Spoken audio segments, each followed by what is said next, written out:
సంగారెడ్డి జిల్లా మనూర్ మండలం Rayapalli youth training centre లో భవిష్య భారత్ వారి ఆధ్వర్యంలోని కార్గిల్ విజయ్ దివాస్ కార్యక్రమాన్ని నిర్వహించారు.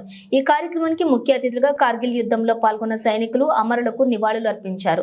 అనంతరం మాట్లాడుతూ దేశ సేవ చేయటం కూడా అదృష్టంగా భావిస్తున్నానని, అలాంటి అవకాశం కొరకు ప్రతి పౌరుడు కోరుకోవాలని తెలిపారు. దేశం మనకు ఏమిచ్చింది అని కాకుండా మనం దేశానికి ఏం చేస్తున్నామో అని ఆలోచించాలని తెలిపారు.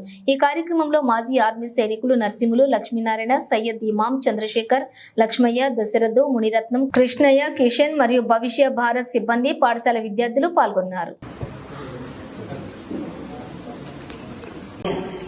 దాంట్లో 537 మంది అమరులయ్యారు, ప్రాణాలు అర్పించారు. 1300 చిల్లర మంది గాయాలయ్యారు. వారి కష్టాలతో మళ్ళీ మన భూమి మనకు దిక్కింది. ఆ భూమిని మళ్ళీ మనం 25 సంవత్సరాలు అయింది కాబట్టి ఆ అమరుల గురించి చెప్పాల్సిన అవసరం లే, అందరూ చెప్పి ఉంటారు. వాళ్ళ త్యాగాలకు మనం ఈ రోజు స్మరించుకుంటున్నాము. అదే కార్గిల్ యొక్క 2 వాక్యాలలో సారాంశం. అంటే మీరు ఈరోజు చిన్నగా ఉన్నారు, రేపు పెద్ద కావచ్చు. సార్ చెప్పినట్లు మేమేం చేశాము, మేమేం తీసుకున్నాం కాదు. నువ్వు ఎవరి పిల్లవాడివి, ఎవరి కోసం ఉన్నావు, నీ ఘనత ఏంటి అనేది చెప్పుకునే సామర్థ్యం నీళ్ళలో రావాలి. అది ఎప్పుడొస్తుంది? దేశభక్తి ఉంటేనే. దేశభక్తి అనేది మతానికి, కులానికి సంబంధించింది కాదు. అన్ని మతాలు ఒకటే, అన్ని కులాలు ఒకటే. మనం భారతీయులము. జన్మనిచ్చిన తల్లి ఒకటి, మనం మోసేది ఒక తల్లి. జన్మనిచ్చిన తల్లి ఒకటి, మనం ప్రాణాలు అర్పించిన తర్వాత కూడా ఈ భూమిలోనే కలిసిపోతాము. ఈ తల్లి పోయాలి. అందుకని ప్రతి వారికి తెలిసి ఉండాలి, మన తల్లితో సమానం ఈ జన్మభూమి. అందుకని ప్రతి పౌరుడు కూడా ఏం లేదు, మీరు కూడా సార్ లెక్క మా లెక్క ఒక ఉన్నత స్థాయికి వస్తే ఎవరు పిలవడంటే వాళ్ళ ఖాజాబాయి, రాములు కొడుకు, అన్న కొడుకు, వెంకటన్న కొడుకు అని అంటారు. అది కావాలి. ఎవరంటే మిలిటరీ మ్యాన్ రా అని అంటారు. ఎవరికాడన్నా పోతే ఒక మిలిటరీ మ్యాన్ వచ్చారు సార్ మీకు కలవడానికి అని అంటారు. ఆ ఘనత సివిలియన్ అయితే సార్ ఎల్లయ్య వచ్చాడు, పుల్లయ్య వచ్చాడు, రహీం వచ్చాడు కలవడానికి, నిలబడు అంటాడు. అది మాజీ సైనికుడు అంటే ఒక ఘనత ఉన్నది. రండి సార్ అని అంటారు. ఆ విధంగా ఈ రోజు పిల్లలు, మీరు రేపు భావి పౌరులు, వీళ్ళలో ఎంతమంది IAS, IPR, IC, Indian commission, military ఆఫీసర్లు ఎంతమంది అవుతారో తెలియదు. మనమంతా అయ్యేది ఏంటో మన సైనికుల పిల్లలు, రైతుల పిల్లలు, మధ్యతరగతి కుటుంబాలే. వేరే పెద్దవారి అమ్మాయి కొడుకు వచ్చి ఇలా వాళ్ళు వీళ్ళు మన సేవలు ఎవరు చేయలేరు. అది మన సార్ చెప్పినట్టు జై జవాన్ జై కిసాన్, వీరి పిల్లలే ఉంటారు, వేరే వారి పిల్లలు ఎవరు ఉండరు.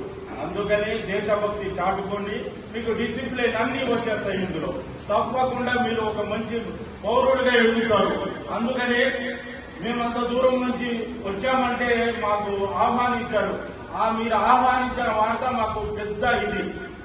అంటే మీ ఫౌండేషన్ చాలా చోట్ల కొడుతూ ఉంది. మీ ఫౌండేషన్ గురించి మేము ఆంధ్ర, తెలంగాణలో అన్ని చూసాము. పోయిన సంవత్సరం కూడా మేము వచ్చాము.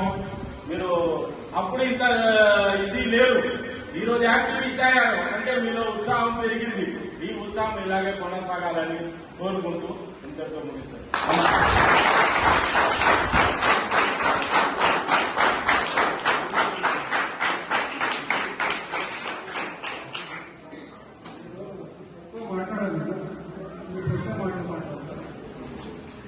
ఎంతమంది ట్రైనింగ్ తీసుకుంటున్నట్లేదు?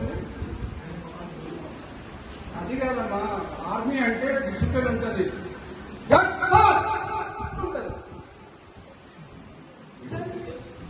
ఇది బాగా కొత్తగా ఎంతమంది ట్రైనింగ్ తీసుకుంటున్నారు? ఇది సోదరు, మీరు ఎంతమంది ట్రైనింగ్ తీసుకుంటున్నారో మా మాజీ సైనికుల గురించి మీరందరూ సెలక్షన్ కావాలని మా యొక్క కోరిక.